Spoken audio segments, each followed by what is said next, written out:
दोस्तों, वीडियो शुरू करने से पहले आपसे एक रिक्वेस्ट है, प्लीज़ चैनल को सब्सक्राइब करें ताकि आगे आने वाली वीडियो की नोटिफिकेशन आपको समय समय पर मिलती रहे।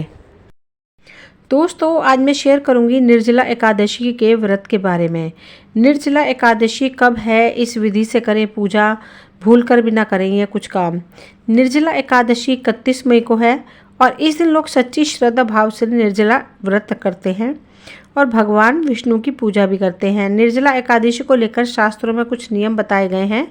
इन नियमों को मानकर पूजा करने से आपके घर में सुख समृद्धि आएगी, अगर आप नियम पूर्वक इस व्रत को करेंगे तो।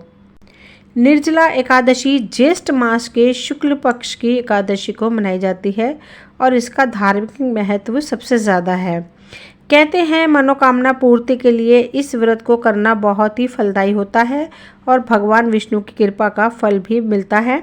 इस एकादशी के शुभ अवसर पर निर्जला उपवास रखने से भगवान विष्णु के साथ माँ लक्ष्मी प्रसन्न होती हैं और आपके घर में धन वृद्धि करती हैं। इस व्रत को करने से आपकी सभी अधूरी इच्छाएं पूर्ण भी होती हैं।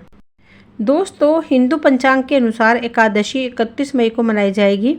साल की सभी एकादशियों में से यह व्रत सबसे कठिन और शुभ फलदायी माना जाता है। मान्यता है कि जो भी व्यक्ति सच्चे भाव से व्रत करता है और दान पुण्य करता है, वह भगवान विष्णु की कृपा का पात्र बनता है। इस व्रत को करने के कुछ नियम शास्त्रों में बताए गए हैं और यह भी बताया गया है कि इस दिन कौन से कार्य करना अशुभ होता है। इससे पहले मैं आपको इस व्रत की कुछ विधि बताती हूँ। निर्जला एकादशी व्रत की पूजा विधि मैं आप लोगों से शेयर करने वाली हूँ। निर्जला एकादशी का व्रत करने के लिए नियम संयम का पालन एक दिन पहले ही यानी कि दशमी तिथि से शुरू कर दिया जाता है। भगवान विष्णु को पीताम्बरी माना गया है, इसलिए उनकी पूजा में पीले रंग का खास ध्यान रखा जाता है। निर्जला एकादशी का व्रत करने के लिए नियम संयम का पालन एक दिन पहले ही यानी कि दशमी तिथि से शुरू किया जाता है। पीले रंग के वस्त्र पहनकर पीले फूल, पीले फल और पीली मिष्टान के साथ श्री हरि की पूजा की जाती है। लकड़ी की चौकी पर पीला कपड़ा बिछाकर विष्णु भगवान की मूर्ति स्थापित करें और पंचामृत से स्नान कराएं। इसके बाद पीले फूल, पीले चावल और फल अर्पित करें। सभी सामग्री अर्पित करने के बाद एकादशी की कथा का पठन करें और उसके बाद ओम नमो भगवते वासुदेवाय मंत्र का जाप करें। सबसे अंत में श्री हरि की आरती करने के बाद पूजा का समापन करें। पूरे दिन सच्ची श्रद्धा के साथ व्रत करके शाम के पहर में स्नान करके फिर से भगवान की पूजा करें। अगले दिन द्वादशी तिथि में व्रत का पारण करें। इस विधि के साथ व्रत करने और पूजा करने से आपको निर्जला एकादशी व्रत का संपूर्ण फल प्राप्त होगा। ईश्वर आपसे प्रसन्न होंगे। दोस्तों, निर्जला एकादशी पर भूलकर भी ये काम नहीं करने चाहिए। निर्जला एकादशी के दिन देर तक न सोएं और सुबह सूर्योदय से पूर्व उठकर स्नान करें और पूजा पाठ करके अपनी दिनचर्या आरंभ करें। निर्जला एकादशी के दिन भूलकर भी काले रंग के वस्त्र न पहने। इस दिन पीले रंग के वस्त्र पहनना शुभ होता है। यहाँ तक कि जो लोग व्रत नहीं करते हैं उन्हें भी इस दिन काले वस्त्र नहीं पहनने चाहिए। निर्जला एकादशी के दिन बाल कटवाना, शेविंग करवाना और नाखून काटना भी वर्जित माना जाता है। इस दिन ये कार्य नहीं करने चाहिए। निर्जला एकादशी के दिन प्याज लहसुन का सेवन भी नहीं करना चाहिए। अगर आपके घर में कोई व्रत नहीं है तो भी प्याज लहसुन का प्रयोग ना करें, अगर किसी ने व्रत नहीं रखा है। कहते हैं कि निर्जला एकादशी के दिन इन नियमों का पालन जो करता है उन पर विष्णु जी की कृपा बनी रहती है और सदा सुखी और संपन्न रहने का आशीर्वाद देते हैं।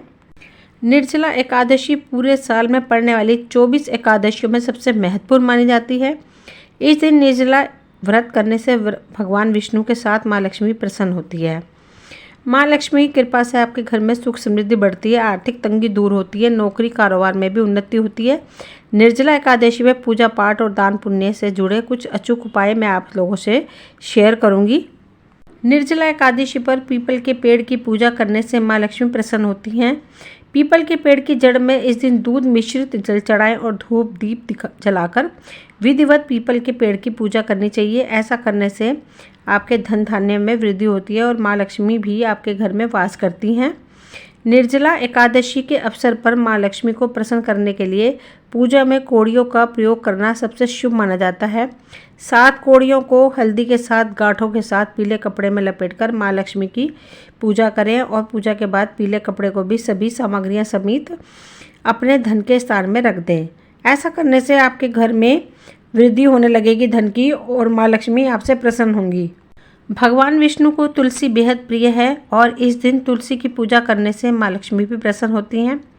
निर्जला एकादशी पर सुबह स्नान करने के बाद तुलसी की जड़ में कच्चा दूध चढ़ाएं। गर्मी के मौसम में इस उपाय को करने जहां तुलसी के पेड़ में नमी बनी रहेगी वहीं माँ लक्ष्मी भी इस उपाय से प्रसन्न होंगी। निर्जला एकादशी पर जल का दान करना महादान के समान माना जाता है। इस अवसर पर कुछ लोग प्याऊ लगवाकर जनसेवा करते हैं। इसके साथ ही आप मंदिर में शरबत का वितरण करवा सकते हैं। इस उपाय से जहां माँ लक्ष्मी और विष्णु जी प्रसन्न होते हैं वहीं आपकी कुंडली में भी चंद्र दोष दूर होता है। दोस्तों, ये वीडियो यहीं तक थी। मुझे उम्मीद है आपको पसंद आई होगी। अगर पसंद आई हो तो प्लीज़ लाइक शेयर सब्सक्राइब करें ताकि वीडियो की नोटिफिकेशन समय समय पर आपको मिलती रहे। मिलते हैं अगली वीडियो में। Thank you.